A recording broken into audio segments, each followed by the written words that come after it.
There's something about watching a colossal machine at work that fills us with awe. But is there anything more satisfying than watching something of that scale complete an even more gargantuan task? Let's find out as we check out some of the world's most extreme engineering machines building amazing megastructures.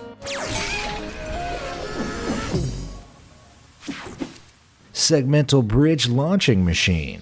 When you think of building giant bridges for road and rail, you probably imagine huge cranes lifting each individual segment into place. But that was the past. This is the future. You're looking at the SLJ 932 Segmental Bridge Launcher. This 580-ton mega machine manufactured by the Beijing Wow Joint Machinery Company is designed to slot like a train onto railway tracks. This allows it to transport giant structures on existing railways as well as on roadways. After picking up a track girder from its place of origin, the bridge launcher will drive onto the pillars of the bridge and lower a pneumatic support structure which anchors the machine to the first pillar. This allows it to extend itself out to the second and third pillars, depositing the girder it's carrying as it does so. From here, the workman can weld everything into place before moving on to the next girder. The transport of the machine itself relies on a series of 64 wheels split into 4 sections, each able to rotate 90 degrees to help steering on space-confined ground. The development of this amazing machine has fast-tracked transport infrastructure in China, where 24,000 miles of high-speed railway track are planned for construction by 2025. That's more than the combined high-speed rail networks of all countries in the European Union. Talk about getting connected. Tunnel boring machines.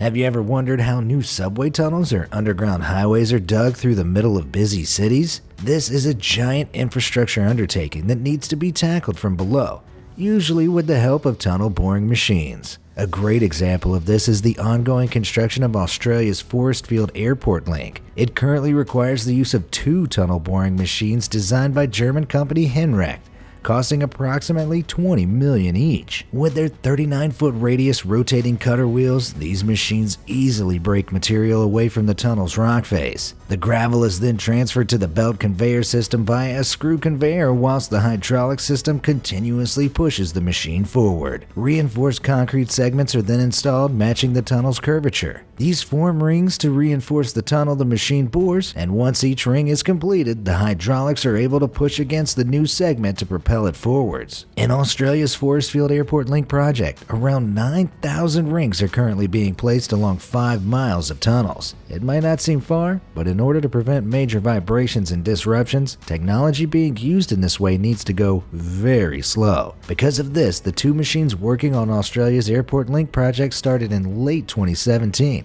And they're not expected to be finished until late 2020. Slow and steady may win the race, but at least it isn't boring.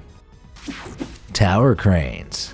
Cranes are some of the most incredible pieces of mega machinery that many of us city dwellers see every day. And making the most of their machines in the best of ways, one of the world's leading crane companies, Liebherr, constantly put their engineers and machines to the test. This comes in many forms, from customer celebration days where they get big cranes to lift smaller cranes, to installations showcasing what their engineers can accomplish in their spare time. But their practical applications are where their cranes become truly impressive, especially when it comes to tower cranes. Construction site ground space is a precious commodity, so having multiple vehicles and lifting equipment can be more of a hassle than a help. Tower cranes remove that complication by hosting all lifting and moving activity in the free airspace above the site, freeing up ground room. Depending on the series, Liebherr's largest cranes can reach as tall as 1,500 feet for specialized constructions of exceptionally tall buildings, like St. Petersburg's Lochta Tower. While most tower cranes aren't quite so tall, the shorter ones are no less impressive, with some able to lift loads approaching 42 tons. All of this is made possible by incredibly resilient, thick steel lifting cables with thinner strands around a larger central core to distribute the weight. The modular design of tower cranes means they can be easily erected by other smaller cranes and can also be disassembled in a similar way. For ease of construction, however, the central pillars of tower cranes are often built into the megastructures they create. Some tower cranes can even climb while inside a building, reaching higher as construction progresses. This central positioning allows for fast construction of megastructures like China's T30 Hotel, a 30-story skyscraper with 330 guest rooms built back in 2012. With the tower crane at its center, construction of this colossal building was completed in just 15 days. That's one high-speed high-rise. Georgia Power Nuclear Plant.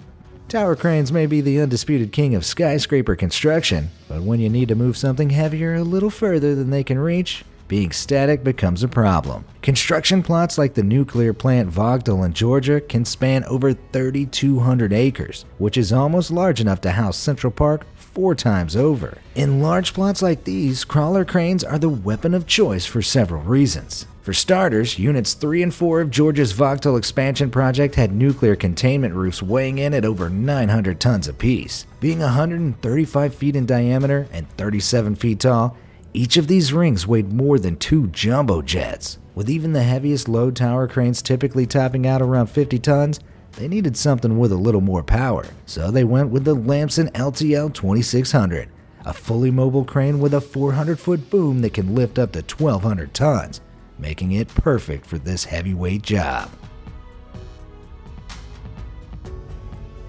Now that's what you call a powerful reach. Asta Hanstein Rig Spar. Have you ever wondered how an oil rig is constructed so far out at sea? These are some of the biggest nautical structures in the world, and the colossal machines that help build them are just as impressive.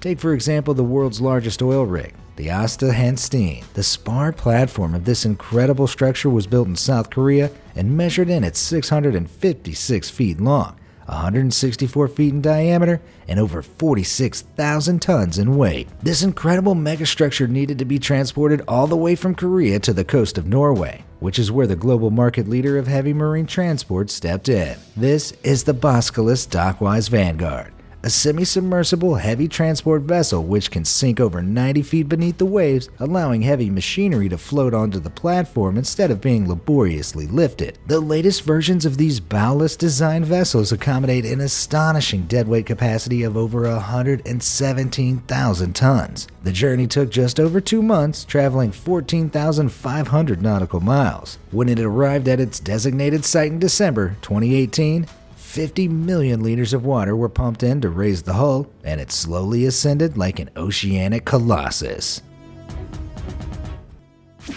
Teen Ung Project.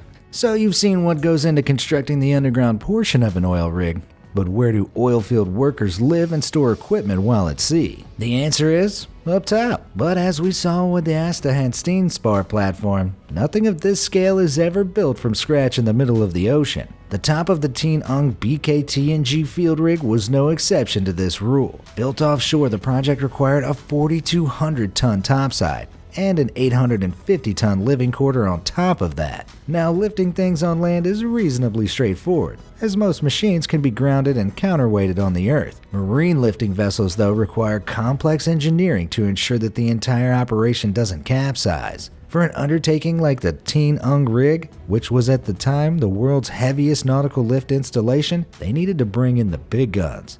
And boy did they. This great beast is the fantastically named Asian Hercules III, an offshore heavy lift shear leg crane. This self-propelled floating machine reaches a height of almost 350 feet and can carry out lifts exceeding 5,000 tons. You may be wondering how something lifting such heavy loads in the middle of the ocean stays upright without capsizing. The secret lies in the ballast tanks that skirt the edges of its base. Each is filled with precisely calculated amounts of seawater to add stability and act as additional counterweight to the objects lifted by the crane. The large wide base platform's natural buoyancy takes care of the rest. As you can see, it all worked amazingly well, and the Asian Hercules III made impressively light work of this gigantic installation. Wickinger Wind Farm Installation.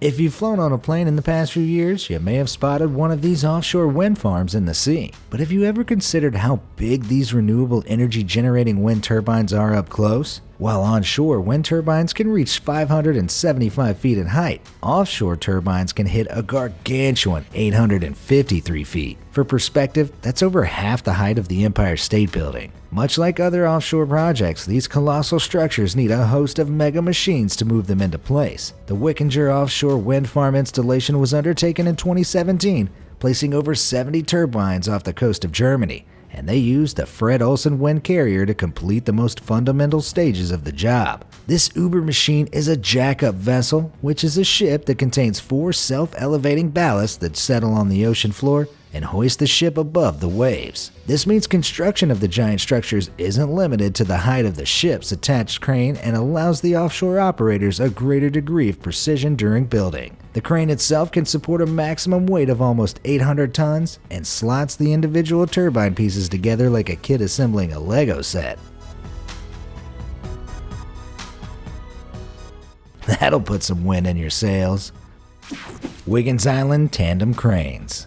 While we'll hopefully someday reach a world solely powered by renewable energy, we're currently still relying on fossil fuels like coal, gas, and oil. So the creation of gigantic new coal export terminals is still a priority, and these terminals continue to be among our greatest engineering feats. Take the Wiggins Island Coal Export Terminal for example, which was designed to export over 120 million tons of coal from Australia's east coast every year. To achieve this, they needed infrastructure on a mammoth scale. Coal stacking bridges are an essential component, and to build this 1.1-mile jetty, mobile cranes with rotational flexibility were essential. This called for 2 Lamson LTL 2600 Transi-lift cranes working in tandem to lift these enormous structures into place, and they did it with seriously impressive maneuverability. Then, it was a matter of welding everything in place with the help of an army of cherry-picker lifts. It's like they say, teamwork makes the dream work. Cofferdams. Ever wondered how the legs of bridges get built right in the middle of a body of water?